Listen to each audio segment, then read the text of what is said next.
Hey, what is going on, guys? My name is Nick, and in this video we're going to be discussing one of the biggest questions surrounding the stock market right now, and that is why are investors hoarding so much cash right now? In fact, I recently came across this one article stating that investors are sitting on the biggest pile of cash ever right now, which isn't something that you can just brush off and ignore. Money market funds have received the highest amount of deposits in all of history, which is usually not a good sign because a bear market could be ahead, and investors simply don't feel confident investing in stocks. So in this video, we're going to be investigating the reasons why we could be seeing this huge surge in cash deposits.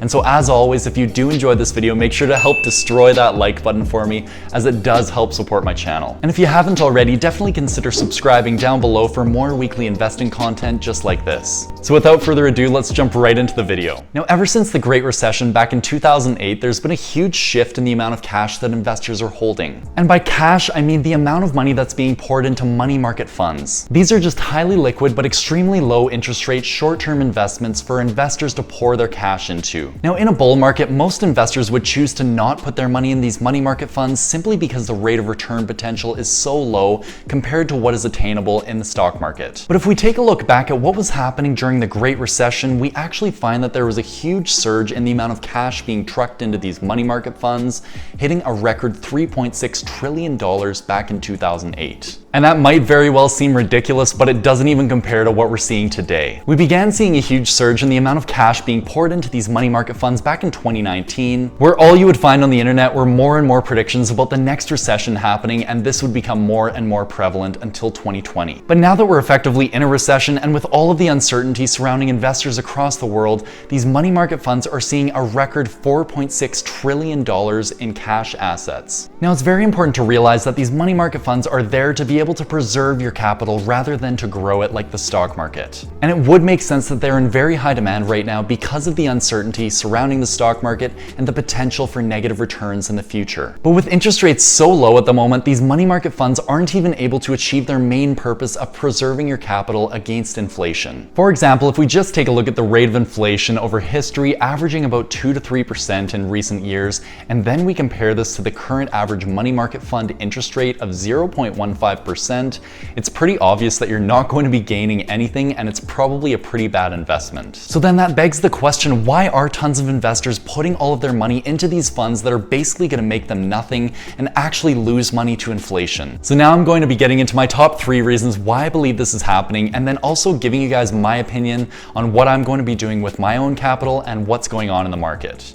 Alright, now one of the first things that I always like to look at when analyzing any asset class is, of course, the fundamentals of that asset class. And what we find is that the S&P 500 is sitting at nearly an all-time high right now, where prices are simply not matching the fundamentals. And one of the most commonly used indicators to analyze the market's valuation in general is the price to earnings ratio, or more specifically, the forward price to earnings ratio. Now, the forward PE ratio of the S&P 500 analyzes the current price relative to the forward amount of earnings that it's going to produce over the next 12 months. And of course, when the market or a stock has a higher PE ratio, it generally signals that it has a higher valuation and it could be overvalued. Now, over the past 20 years, the S&P 500 has had an average forward PE ratio slightly above 15, so that we're going to be using as our baseline today. Now, if we first take a look back to March 23rd, right after the flash crash, the market crashed like 38% in about 22 trading days.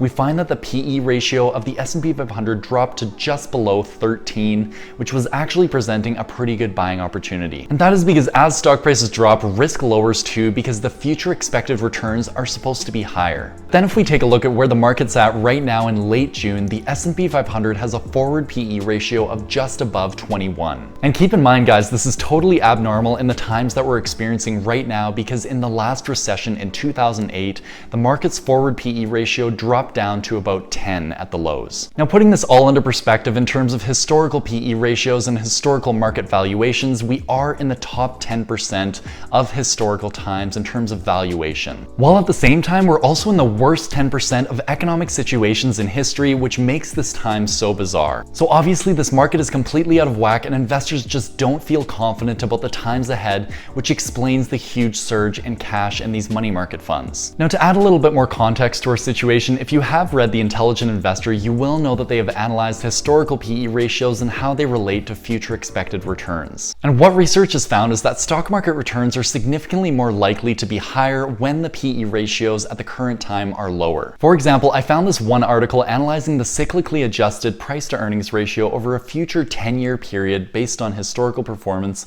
of the US stock market. And for a PE ratio range between 20.7 and 25.5, or in other words, where the market is sitting today, they found that the average annualized future returns would be approximately 6.7%. While on the other hand, if the market continued to trade where it was at the lows in March, it would actually tend to have a future expected return per year of 13.7%, which is basically double that. So based on the S&P 500 valuation, along with its correlation to future expected returns, it starts to make a lot more sense why investors are piling all of this cash into money market funds. All right, now for the second point I have today, we can't go talking about the market without even mentioning the Fed at least once, and so we're going to be talking about how the Fed relates to zombie markets. As we all know, over the past few months, the Fed has been purchasing many different types of asset classes such as treasuries, ETFs, and most recently bonds to help prop up the economy, but this has had a huge impact on stock market prices because they are so much higher than the lows. And if we just take a look at the Fed's balance sheet, we find that since late February, it has skyrocketed from $4.1 trillion to just over $7 trillion US dollars,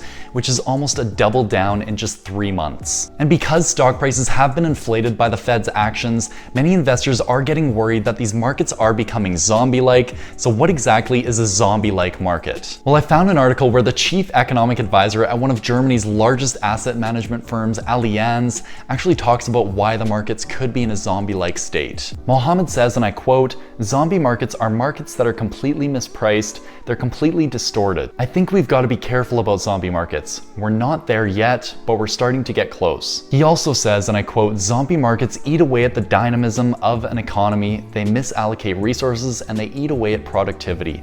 So you may be keeping them alive today, but it comes at a cost." And basically what he's saying is that the way that the economy is functioning right now under the reins of the Fed is not a sustainable way to run an economy. For the economy to return to normal, we need the consumer to get back out there and start purchasing things and bringing up stock prices naturally, otherwise we could be in for a world of trouble. Now the article also states, and I quote, "The Fed has taken extraordinary steps, including pledging to buy corporate debt and unlimited amounts of treasuries to keep the financial system running smoothly." And I do agree with that statement. Without all of this government support, the economy would be in a much worse place than it is today, and all of these people that need help because of the global situation would not receive that help. But it's like having a persistent headache, and just taking some Tylenol to soothe it out in the short term, it doesn't really address the long-term and underlying issue. Now the article continues with, "The S&P 500 has surged nearly 40% since March 23rd, when the Fed first announced that it would buy corporate bonds, even as parts of the economy came to a standstill and unemployment surged." So all in all, guys, the Fed has created a very unstable stock market as a result of helping the economy, which leaves investors in this very lulled state and a zombie-like state. And I do believe that all of this uncertainty exists because we have no idea how the market is going to react when the Fed stops supporting the economy in ways such as purchasing treasuries, purchasing bonds, purchasing ETFs, etc. I mean, we can already see from the Fed's balance sheet that it's starting to equalize and actually drop off slightly since early June, which could indicate that the Fed's support to the economy is beginning to diminish. As a result, investors might be feeling that we're no longer getting the support from the Fed, and that is unnecessarily overvalued, which would explain that move to these money market funds. Finally, guys, the last major reason why I believe so many investors are hoarding this cash right now and putting it into these money market funds is because of another potential market opportunity coming soon. And of course, this last point ties in directly to my previous 2 points, whereby the market seems overvalued, as well as the Fed propping up the market to the point where it seems zombie-like. So although the market and the Fed are both two factors that are completely out of our control as investors, the one thing that we can control is the amount of cash that we decide to keep on the sidelines. And keeping this cash on the side will allow us to take advantage of another future opportunity where the stock market drops, just like we saw back in early March. Now, in my opinion, it's not that likely that we're going to see another 35% drop or more in a very short period of time, just like we saw back in March. However, what I could see happening is another market crash caused by the second wave of the global situation, which a director from the CDC actually warned in an article. And if this were to happen in the fall or winter season without already having a vaccine out, this could cause the market to drop another 15 to 30% in my opinion. And in this scenario, the market might drop to a more reasonable valuation of a PE ratio between 15 and 17. 17, which I would be more willing to buy at. All right, so giving you guys my overall thoughts on the market right now and what I'm going to be doing with my money, well, I basically feel very similar to many of the other investors out there that are hoarding cash in these money market funds. However, in my case, I'm actually building up my cash reserves in a high interest savings account, which is earning me a high enough interest rate to be able to beat inflation at the same time while I wait on the sidelines for another opportunity. Personally, guys, I've already maxed out my tax-free savings account over here in Canada, so I don't have a huge incentive to plow a ton of money into the market at any time soon. However, if an opportunity does present itself, I'm not going to be scared to put my money back into the market when it's at a lower price, such as into great dividend-paying stocks or technology companies if their valuations come down, or many other great companies. But it's also not a bad idea to continue buying into the market indices and dollar cost averaging into the market, because overall this has proven to be a very good strategy over the long term. That is because no one can truly and accurately time the market even when opportunities appear to present themselves. But I guess we will just have to wait and see what happens over the next few months. So anyways, if you did enjoy this video, make sure to comment down below and let me know what you think about the overall market right now and if you're going to be putting money into stocks. But as always, make sure to smash the like button to help support my channel and subscribe down below for more weekly investing content just like this, and I will see you guys in the next one.